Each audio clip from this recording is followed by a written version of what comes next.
오늘 저는 이 시편 6편을 통해서 나의 병은 치유될 수 있다. 시작. 나의 병은 치유될 수 있다. 이런 제목으로 은혜를 나누겠습니다. 이 시편 6편은요, 이 다윗의 참회의 시편이에요. 그래서 시편이 전체가 150편이 있어요. 150편을 다 다윗이 쓴 건 아닙니다. 적어도 한 110편 정도를 다윗이 썼어요. 나머지를 다른 저자들이 기록을 했는데, 그러나 다윗 전체가 다 썼다고 봐야 돼요. 시편 대부분을. 근데 그 중에서 이 다윗이 하나님 앞에 가슴을 치면서 통에 자복하는 시가 7편이 있어요. 그거를 칠 때 참회 시편이라고 그래요. 그 중에 첫 번째가 이 시편 6편이에요.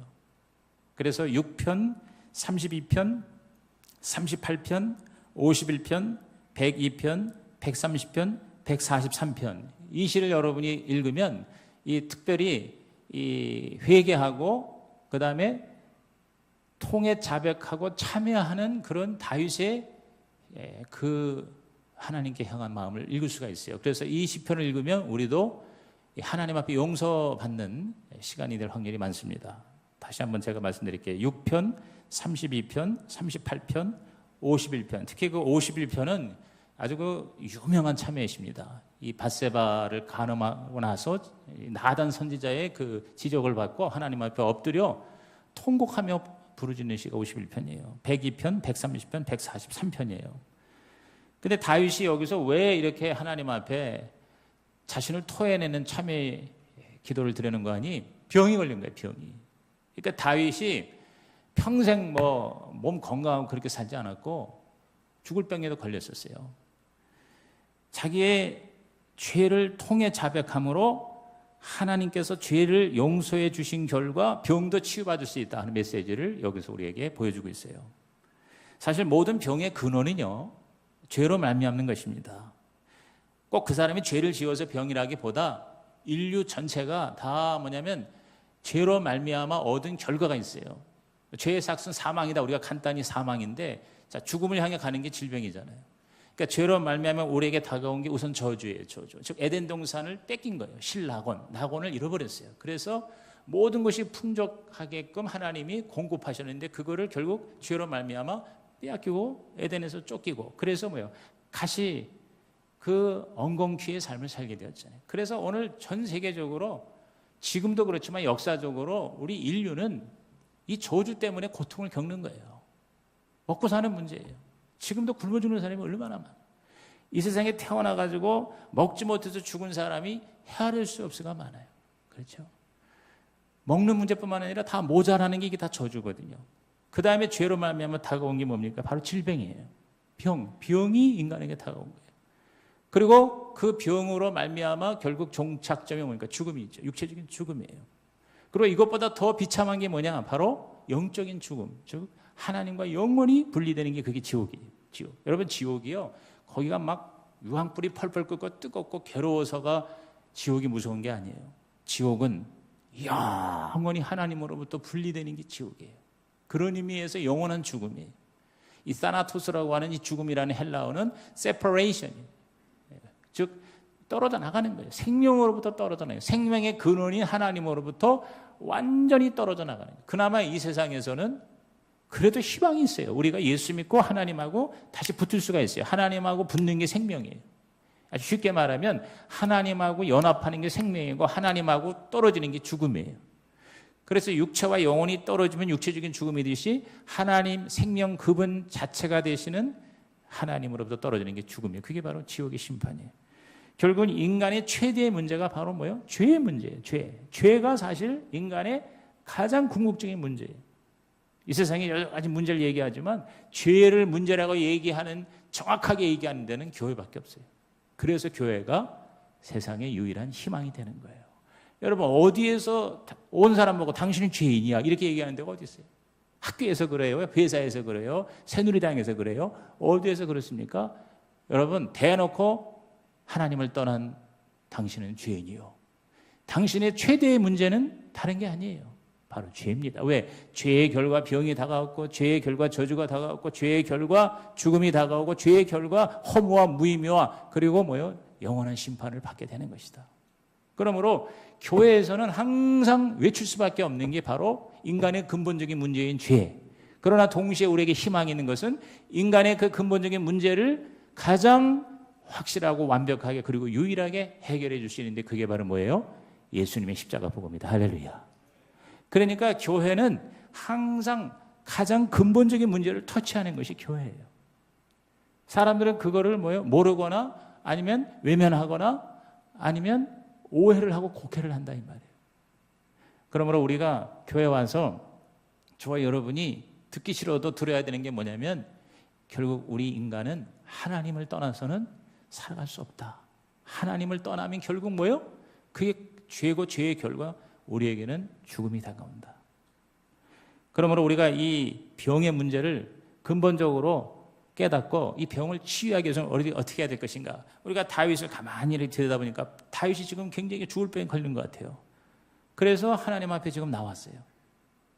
다윗은 하나님 마음에 합한 자였어요. 별명이 하나님 마음에 합한 자였어요.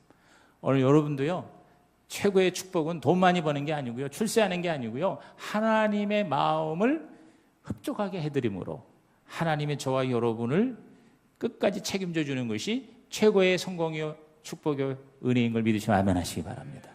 그러므로 오늘 우리가 바로 우리 각종 병을 치유하는 비결이 뭐냐? 첫째가 뭐냐? 상처를 드러내라. 시작. 상처를 드러내라는 거예요. 자, 다윗은요, 자기가 병들었다는 걸 솔직히 드러냈어요. 왕이고 말이에요. 모든 이스라엘 백성의 최고의 지도자고요. 그리고 대단한 그런 기름 부음을 받은 자였기 때문에 자기 자존심도 있잖아요.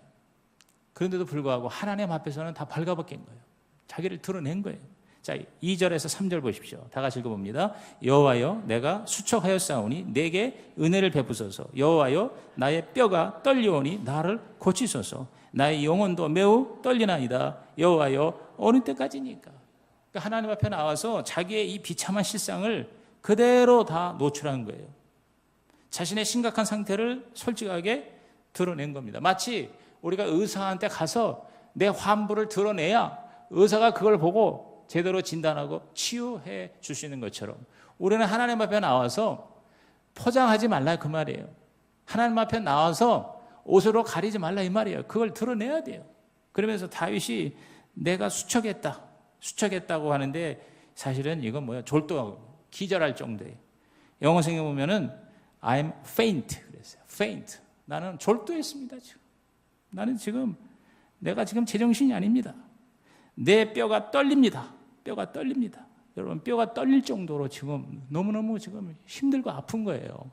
그리고 내 영혼도 매우 떨리나이다. 무슨 얘기입니까? 총체적으로 지금 위기예요. 심각한 질병이에요. 영혼도 떨리고 육체도 뼈가 흔들거리고 그리고 정신 상태와 마음도 졸도, faint 이런 상태예요. 여기 특별히 영혼이 떨린다는 것은 영혼이 지금 심각한 질병에 걸렸어요. 죄책감, 무력감, 열등감, 그리고 무의며 허무로 지금 제정신이 아니에요. 이런 병이야말로 하나님의 사랑, 긍휼, 히브리어로 헤세드라고 그래요. 헤세드가 없이는 절대로 치유될 수가 없는 것이죠. 여러분, 이 세상에서 가장 큰 병은 암이 아니에요. 육체의 병이 아니에요. 영혼의 병이에요. 영혼의 병. 여러분, 영혼이 병들면 여러분 어떤 걸로도 치유할 수 없어요.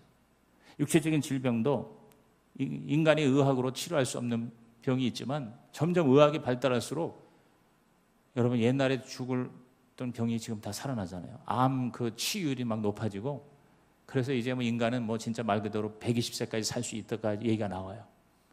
그러나 여러분 영적인 병은 이 세상에 어느 누구도 치료할 수가 없어요. 하나님만이 치료하는 거예요. 여러분 모든 병을 치유하시는 하나님이세요. 육체의 병도 의사가 수술하고 약을 주지만 그러나 그것을 낫게 하시는 이는 누구예요? 바로 하나님이세요. 하나님. 오늘 제가 껌을 씹다가 제가 껌을 많이 씹으니까 이가 좀 약간 좀 부슬부슬해졌대요. 그래서 치과 의사가 나보고 목사님 껌 많이 씹으면 얘 많이 그러니까 이가 많이 달았어요. 그래. 껌을 좀 덜 씹으세요. 그리고 껌을 씹으면은 이게 사각턱이 됩니다. 사각턱이 돼요. 그래. 이게 사각이 된대. 그래서 내가 껌을 몇 달 동안 안 씹어서. 근데 또 무슨 내가 뉴스를 봤냐면 껌을 씹는 것이 굉장히 좋다고 누가 또 그걸 연구를 했어. 그게 왜 그런가 했더니 껌을 씹으면은 첫째 그 혈관 병에 안 걸린대요. 그래서 이쪽을 굉장히 운동을 시켜가지고 전체적으로 이 혈압 문제도 고정시키고, 그리고 가장 그 껌을 씹는 데 도움이 되는 게 치매에 안 걸릴 확률이 굉장히 높아진대요. 할렐루야. 그래서 내가 열심히 여기서 다시 껌을 씹습니다. 그게 껌을 그냥 너무 껌을 그냥 열심히 오늘 씹다가 그 핸드폰 이거 보면서 껌을 씹다가 나도 모르게 그냥 혓바닥을 세게 그냥 깨물었어요. 아이고 얼마나 아프지. 내가 지금까지 살면서 혓바닥 몇 번 깨물었지만 오늘처럼 이렇게 심하게 깨문 건 처음이에요. 30분 동안 피냄새가 계속 나는 거야. 그래가지고 이거 혀 잘라진 거 아니야 보니까 잘라지진 않았어. 그래가지고 이거 어떻게, 이거 병원에 가야 돼, 약국에 가야 돼 그러면서 계속 이랬는데, 이야 여러분, 우리에겐 자연 치유 능력이 있는 거예요. 하나님은 오늘 설교하는데 지장될까 봐 아셨는지 빠른 속도로 피를 먹게 하시고, 그리고 콩나물국밥을 저녁을 먹고, 그리고 이렇게 칫솔질을 하고 물을 여튼 먹었더니 통증이 많이 가라앉고, 내가 얘기를 했으니까 알지, 여러분이 내가 지금 혀 깨무른 걸 여러분이 어떻게 알아? 그렇게 모를 정도로 하나님이 치료해 주셨다. 할렐루야. 오늘 주제가 치유야, 치유. 그래서 제가 혓바닥이 지금 상당히 괜찮습니다. 90% 이상 나은 것 같아요. 아멘. 네, 오늘 하룻밤 자고 나면 내일 100% 날 줄로 믿습니다. 누가 치료하세요? 하나님이 치료하시는 거예요. 하나님은 우리에게 이 자연 치유력, 면역력을 주신 거예요. 할렐루야. 오늘 우리 임태훈 전도사 셋째 아기 라헬 낳았다고 그래가지고 이제 가서 이제 축복기도 해주고 보러 가려고 갔는데, 옛날 같으면 그 방에 들어가서도 내가 안수기도 하는데, 요새 하도 뭐 이렇게 바이러스도 많고 어쩐다고 그래가지고 몇 번 그걸 뭐라 그러죠 지금? 애기 들어가는 거를? 조리원이 몇 군데가 다 문을 닫을 정도로 그렇게 이제 사단이 나니까 절대 이제 못 들어가게 하는 거예요. 엄마하고 아빠만 들어가고 할아버지 할머니도 못 들어간대요. 그래서 조부모도 못 들어갔대. 그 목사가 와도 할 수 없대. 그래서 엄마만 나오고 안수기도 해주고, 애기는 유리로 보는 거예요. 유리로. 그래서 내가 사진 찍어가지고 우리 스태프들한테 보내줬는데, 내가 무슨 얘기하려다가 이 얘기하는 거 아니? 이 아기가 태어나서 여러분 한 달, 두 달 동안은 가장 이 면역 그 치유력이 강한 거예요. 그래서 웬만한 이 병균이 들어와도 그걸 이기는 거예요. 그래서 가장 그 아기가 이 바이러스나 세균에, 병균에 가장 강력하게 이렇게 저항할 수 있는 때가 8일째부터예요. 8일. 그래서 유대인들이 낳은 지 8일 만에 그 할례라는 거. 여러분 그 할례라는 게 옛날에는 그 마취도 없고요. 그때 무슨 마이싱이 있었어요.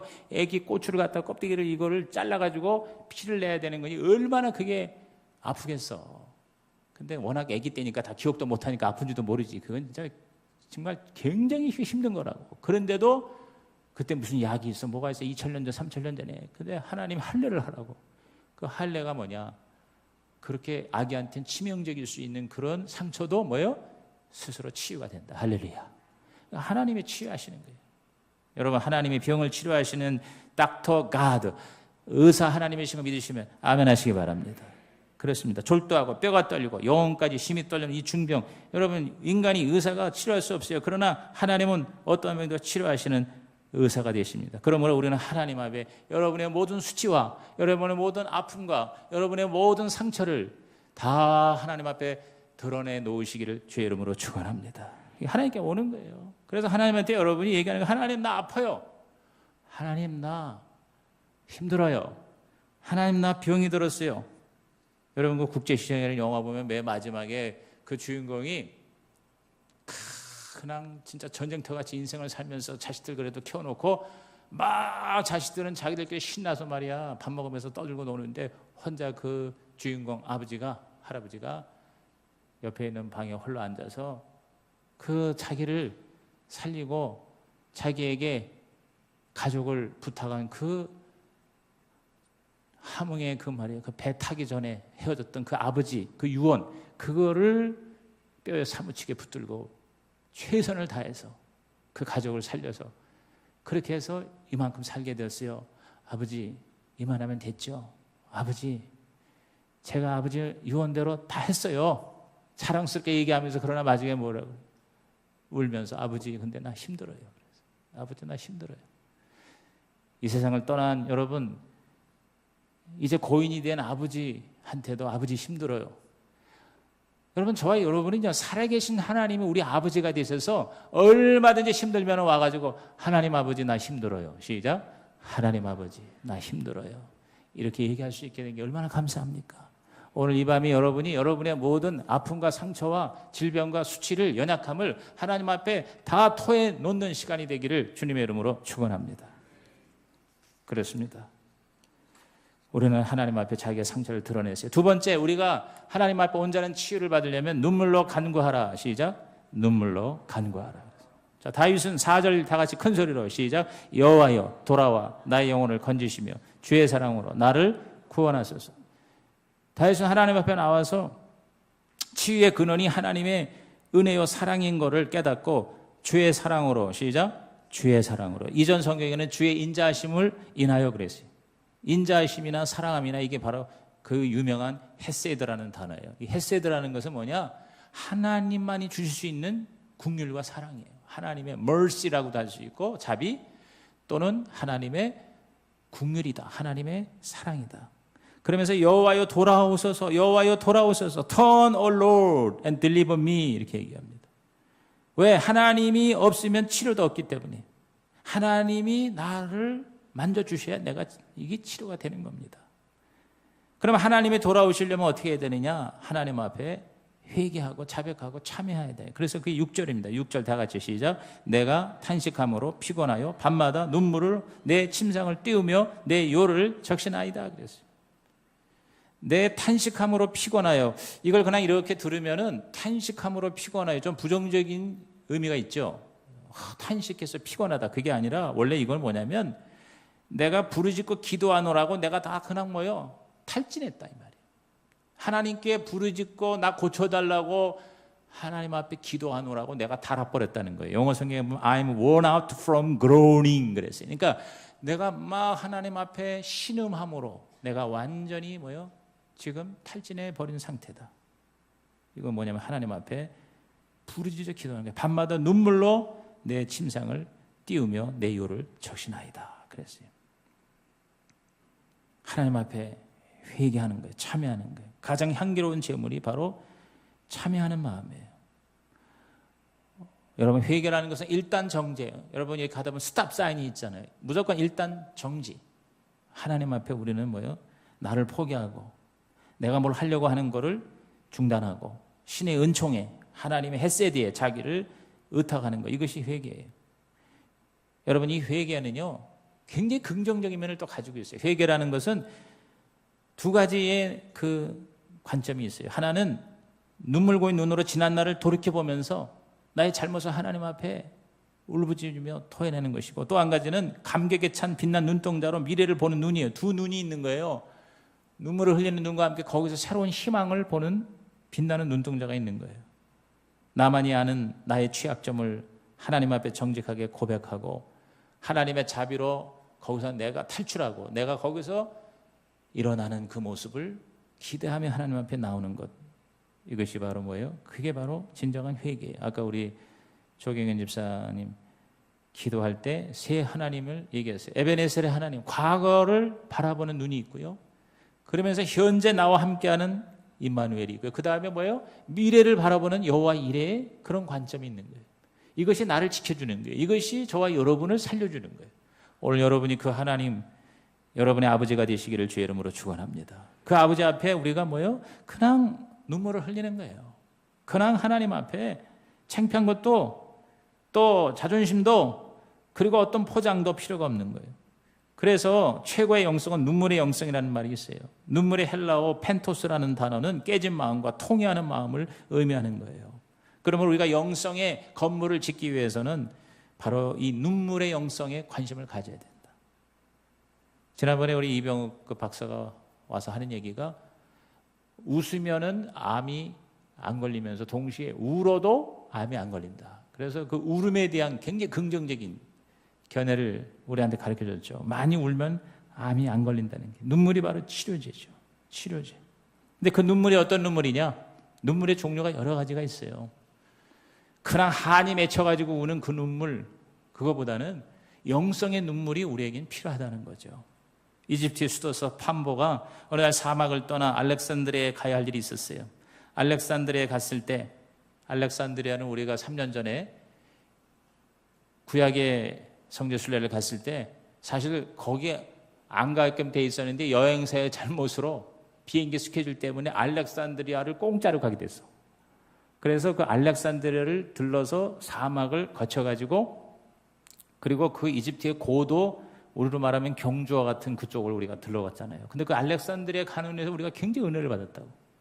그리고 그 알렉산드리아에서 그 사막을 지나가면서 거기 그 1500년 된 수도원을 우리가 들어감으로써 또 굉장한 새로운 은혜를 거기서 받았어요. 근데 바로 그 사막을 떠나서 그 알렉산드리아에 갈 일이 있었는데, 알렉산드리아에 갔을 때 길거리에서 술을 마시며 춤추는 여자를 봤어요. 근데 이 판보가, 이 수도사가 그 여자를 보고, 그 많은 사람들 앞에서도 별짓을 하면서 춤을 추는 그 여자를 보고 눈물을 흘리는 거예요. 사람들이 왜 우냐고 물었을 때 이 판보가, 수도사가 말했어요. 나는 두 가지 이유 때문에 웁니다. 하나는 저 여인의 영혼 때문에 울고, 다른 하나는 저 여인이 악한 사람들을 즐겁게 해주기 위해서 저렇게 애를 쓰는데 나는 선하신 하나님을 즐겁게 해주기 위해서 애쓰지 못하고 있으니 그것이 안타까워서 웁니다. 그랬어요. 진실로 애통하는 자는 복이 있다고 한 말이 바로 여기에 의미가 있는 거죠. 오늘 저와 정말 영혼을 위해서 울고, 정말 하나님을 기쁘시게 하지 못한 나의 이 부족함에 하나님 앞에 눈물을 흘릴 때 하나님은 그래, 네가 부족하지만 그러나 그 마음을 내가 전달받았다, 내 눈물을 보았다 하면서 부족한 우리들을 하나님은 기쁘고 즐겁게 우리 주님의 품 안에 이끌어 주실 줄로 믿는 것입니다. 오늘 신방을 한 가족의 자녀 딸들이 둘이 다 발레하고 그다음에 현대무용을, 그것을 전공을 하기 위한 고2, 고3이에요. 근데 우리가 이제 식사를 한 거야. 이렇게 맛있는 신방을 끝내고 예배를 끝내고 정성껏 준비한 식사를 하는데 다 너무너무 맛있게 먹는데 그 딸들은 안 먹고 있어. 그래서 왜 그러냐 그랬더니 이걸 먹으면 안 된대. 왜 안 되냐 그러니까 발레를 하고 무용을 하려면 다이어트를 해야 되는데 먹고 싶은 거를 못 먹는 그런 처절함이 있는 거를 그 딸들을 보고 내가 현장에서 그걸 본 거예요. 얼마나 참 마음이 안쓰러워. 부모가 얼마나 참 그 마음이 아프겠어요. 근데 우리가 볼 때는 굉장히 말라깽인데 근데 아니라는 거예요. 무대에 올라가면 그보다 더 말라깽이가 얼마나 많은지 모르는. 그래서 말하면 말할수록 이쁘게 보인다는 거예요. 그렇기 때문에 할 수 없이 이거 먹는 걸 줄여야 된대. 왜? 먹는 대로 살이 되기 때문에. 그래서 우리가 볼 때는 너무 불쌍할 정도로 말라야 발레리나나 무용수로 가장 그게 아름답게 보인다는 거예요. 그러니 그게 얼마나 진짜 안타깝고 고통스러워요. 그러면서 내가 그런 생각을 했어요. 그게 결국 왜 그래요? 그 무용을 보고 발레를 보는 사람들을 더 즐겁게 하기 위해서 몸부림치는 거 아니에요. 관객을 즐겁게 하기 위해서 그런 이른바 예술을 하는 거 아니에요. 뭐 딴 게 있어요? 사람들한테 이쁨을 받기 위해서, 인기를 얻어서, 그것이 인정이 되어서. 그래서 소년제 같은 그런 체조 아니면 또 무슨 무용수 있잖아요. 발레리나 있잖아요. 그러니까 그들이 몸 구조도 굉장히 예쁘게 아주 날씬하게 보여야 되지만 그거를 유지하기 위해서 먹지 못하고 피눈물 나게 연습을 해도 10,000분의 1, 1000분의 1의 그 바늘구멍을 뚫고 올라가는 게 그게 바로 그 세계 아닙니까? 그러면서 그런 생각을 했어요. 진정한 가치가 뭐냐 이거야. 가치가. 우리가 인간을 즐겁게 하기 위해서도 저렇게 자기가 먹고 싶은 걸 못 먹고 얼마나 그거 진짜 먹고 싶겠어. 그거 마시는 거 오늘 여러 가지 마시는 걸 잔뜩 해놨는데. 그러면서 제가 목사로서 그런 생각을 했어요. 야, 정말 그 인간을 즐겁게 하기 위해서 저렇게 철저하게 절제하고 자기를 통제하고 훈련하고 가장 근본적인 식욕 이거를 우리가 참아가면서 먹지를 못하는데 우리가 하나님을 기쁘시게 하기 위해서 우리가 얼마나 내가 최선을 다하고 있는지. 솔직히 말해서 하나님이 옵션이 되는 사람이 얼마나 많습니까? 정말 하나님이 내 삶의 최우선 자리가 아닌 경우가 여러분 얼마나 많아요. 사실 이런 자리도 딱 그거를 최우선으로 정하면 되는 거예요. 근데 그게 최우선이 아니니까 다 바쁜 일이 생기는 거예요. 그게 다 뭐 쓸데없는 일이 우리를 방해하는 게 아니에요. 다 중요한 거예요. 돈을 버는 일이고 누구를 만나야 되고 그렇죠? 긴급한 일이 있고. 그러나 그것이 뭐 우선순위가 안 되면 계속 그런 일이 생기는 거예요. 그런 일. 이번에 제자훈련 텐텐 제자훈련 10명이 10주간 하는데 이 2주밖에 안 하는데 굉장히 은혜로워요. 저도 굉장히 회복이 되고 있어요.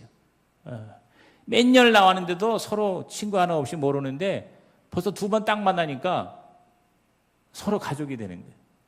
그래서 좀 불편하고 힘들어도 집을 찾아주면서 밥을 먼저 먹고 그 가정에서 앉아서 이제 한 2시간 제자훈련 그렇게 해요.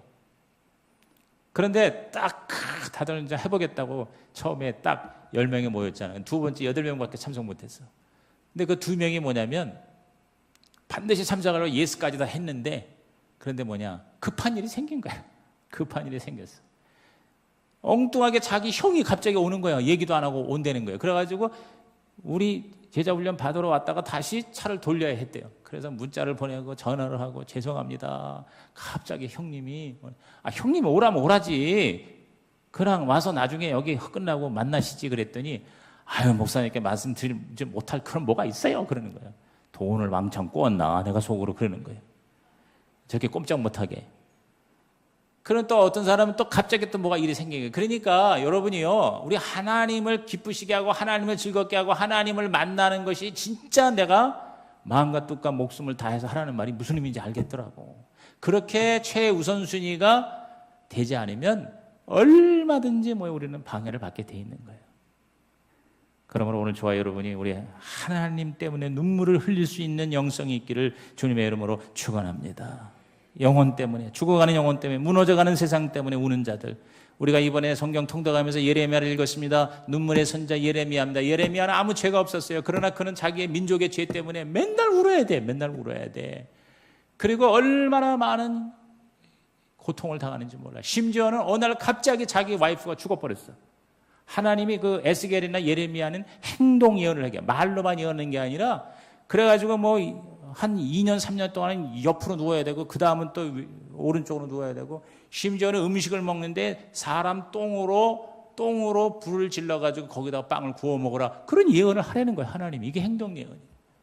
어떻게 제사장이 선지자가 인분으로 숯불을 구워가지고 떡을 만들어 먹습니까? 그랬더니 하나님도 너무하셨는지 그렇긴 그렇구나. 그러면서 그럼 인분으로 하지 말고 가축의 똥으로 하거라. 그런 거예요. 그런 내용이 에스겔에 있잖아요. 그러니까 바로 이 민족의 죄와 이 하나님을 떠난 이 이스라엘 백성의 그 하나님 앞에 심판받는 것이 이것이 견디지 못해서 눈물을 흘리는 예언자가 바로 예레미야예요. 눈물의 선지자잖아요.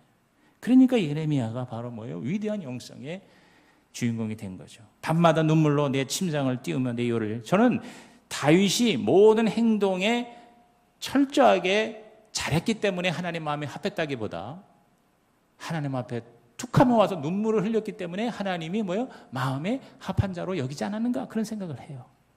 못나도 그냥 와가지고 바지깨니 붙잡고 아버지 내가 잘못했어요 하고 울면은 어쩔 수 없이 하나님도 끌어안아 주셨기 때문에 그래서 하나님이 다윗을 자기 마음에 합한 자로 말씀하시지 않았는가 하는 생각을 해요.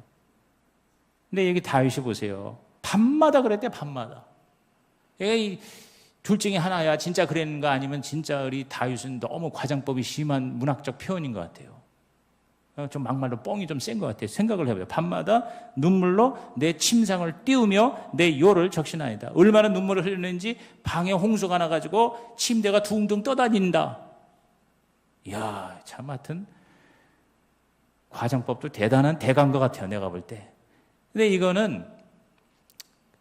거짓말로 이렇게 얘기했다기보다 정말 그런 정도로 하나님 앞에 눈물을 흘리지 않았는가. 여러분 미국의 현대 설교자 중에 최고의 스피커가 찰스 스윈돌이에요. 이 찰스 스윈돌은 영어를 아주 고급 영어를 써서 설교를 하는 사람으로 유명해요. 그 LA 쪽에 그 프리 이벤젤리컬 처치라고 하는 유명한 교회를 목회하던 분이에요. 그래서 제가 미국에 있을 때에도 이 찰스 스윈돌의 설교를 듣는데 얼마나 이게 논리 정연한지 몰라. 그리고 아주 고급 영어를 하기 때문에 못 알아듣는 게 너무 많아요. 그래서 이 찰스 스윈돌의 그 설교를 가지고 영어 공부를 하면 미국의 최고의 영어를 구사할 수 있는 그런 그 텍스트예요. 근데 이 찰스 시인들이 이런 얘기를 했어요. 땅 위에 떨어지는 눈물방울은 하늘의 왕을 불러온다. 주님은 우리가 수치를 당할 때나 실망했을 때보다도 눈물로 어려운 시절을 적시고 있을 때 우리의 내적인 갈등에 주목하신다. 그분은 그 어려운 상황을 부드러운 사랑의 순간들로 변화시키신다. 그분은 우리를 울게 만드는 삶의 위기들을 결코 잊지 않으신다. 고급 영어 번역하다 보니까 우리말도 굉장히 고급이 되어서 이게 무슨 얘기인지 좀 알 뜻도 같고 모를 것도 같은데 이게 무슨 얘기인 거 아니? 결국 우리가 눈물을 하나님 앞에 흘릴 때 하나님은 그 눈물을 귀하게 받으신다는 거예요. 여러분, 다윗 왕이 밤마다 눈물로 침대를 띄우고 요를 적시었다. 이게 얼마나 진짜 새로운 모습입니까? 정말 이스라엘 영토를 10배나 늘렸던 최고의 왕이거든요. 그런데 하나님 앞에는 뭐요? 그냥 울어대는 어린아이예요. 악악악악거리고 맨날 눈물을 흘리는 그런 다윗의 모습. 여러분, 이 다윗을 통해서 저와 여러분이 소망을 얻고 힘을 얻으시기를 주님의 이름으로 축복합니다. 세 번째, 마지막으로 응답을 선포하라. 시작. 응답을 선포하라. 자, 8절 크게 읽습니다. 악을 행하는 너희는 다 나를 떠나라. 여호와께서 내 울음소리를 들으셨도다. 다윗은 항상 처음에는 다 죽어가는데 나중에는 왕창 일어나요. 죽었다가 부활하는 거예요. 출발은 다 죽어가는데 마지막 종점은 절대 희망이에요. 마귀에 대해서, 악에 대해서, 질병에 대해서 따라합시다. 너희는 다 나를 떠나라.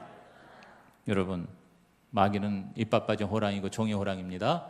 사슬에 묶인 우는 사자입니다. 천로역정에 보면 으아 하고 하지만 절대로 우리 그리스도인을 먹을 수가 없어요. 왜냐하면 이게 꼬리가 묶여 있어요. 그리고 종이 호랑이에요. 겁만 나게 하지 실제로 우리를 잡아먹을 수가 없어요. 그런 얘기 하세요. 옛날 어떤 나그네가 산길을 넘어가다 호랑이를 만났어. 팔 하나 주면 안 잡아먹지. 그래서 목숨을 잃는 것보다는 팔 하나를 잃는 게 낫다 해서 팔을 먹으라고 줬어요. 다음 고개에서 다리 하나 주면 안 잡아먹지. 다리를 잘라줬어요. 그 다음 고개에서 호랑이는 무력해진 나그네. 자, 팔 떨어져서 다리 떨어져서 홀딱 잡아먹어버렸어요. 그러면서 이 호랑이가 이런 얘기를 했대요. 나는 이제 다 늙어서 사실은 이빨과 발톱이 다 없어진 거나 다름없는 호랑이라네. 자네가 만약 맞서 싸웠더라면 나는 힘도 못 쓰고 도망갔을 텐데. 그런데 자네가 아예 잡아먹으시오 하고 먼저 내놨다 이거지. 마귀는 바로 이빨 빠진 호랑이다 이 말이에요. 아멘. 그러므로 저와 여러분이 우리 주님의 이름으로 마귀를 향하여 따라합시다. 다 나를 떠나라. 물러가라. 여러분, 하나님에 대한 확신이 있으면 마귀는 점점 작아지고 사라져버리고 맙니다. 10절이 결론입니다. 시작. 내 모든 원수들이 부끄러움을 당하고 심히 떨미어 갑자기 부끄러워 물러가리로다. 여러분, 원수가 심히 떠는 이유는 다윗에게 하나님이 다시 돌아오셨기 때문이에요. 또 다윗이 하나님께 다시 돌아갔기 때문입니다. 원수가 가장 무서워하는 것은 하나님이에요. 그러므로 저와 여러분, 하나님과 함께하는 것이 최고의 무기고 최고의 승리고 최고의 전략인 것을 믿으시면 아멘 하시기 바랍니다. 하나님이 나와 함께 하신다. 시작. 하나님이 나와 함께 하신다. 그것이 바로 뭐요? 최고의 축복이에요. 그래서 에슬레가 그런 얘기를 했죠. The best of all is God with us. 최고의 최고는 뭐냐? 하나님이 우리와 함께 하시는 것이다. 오늘 여러분이 하나님과 함께함으로 여러분에게 원수막이 물러가고 두려움이 물러가기를 주의 이름으로 축원합니다. 1900년 맑은 하늘 어느 날 미국의 오하이오주 데이턴 들판에서 형제가 연과 글라이더를 제작해서 비행에 성공했습니다. 거기 올라탄 이는 동생 오빌이었습니다. 인류 최초로 비행기를 만든 라이트 형제의 모습입니다. 인간도 하나님께서 만드신 새처럼 날 수 없을까? 이러한 의문을 가지면서 비행기를 제작하고 연구했던 라이트 형제. 근데 사실은요, 이 라이트 형제의 뒤에 누가 있었냐면 바로 아버지가 있었는데 아버지가 목사였어요. 라이트 형제의 아버지는 목사예요. 밀턴 라이트. 그는 끊임없이 자녀들에게 격려해 기도를 해줬어요. 뭐라고 했는 거 아니? 두려움을 버려라. 언제나 하나님이 너희들과 함께 하신다. 공중을 날 때 떨어져 죽을 것 같은 두려움에서 자유함을 얻어라. 하나님이 너희들과 함께 하실 것이다. 그것으로 하늘을 날 수가 있었다는 것입니다. 기도하시겠습니다. 하나님 아버지, 오늘 말씀을 들은 성도들마다 하나님이 함께하여 주시옵소서. 하나님이 함께하여 주시옵소서. 다윗이 되게 하여 주옵소서. 우리의 모든 병, 우리들의 모든 문제, 우리들의 모든 상처 하나님 앞에 내어놓게 하시고 눈물로 간구하게 하시고 그리고 하나님이 치유하시고 해결해 주신 것을 선포하게 하여 주시옵소서. 예수님의 이름으로 기도하옵나이다.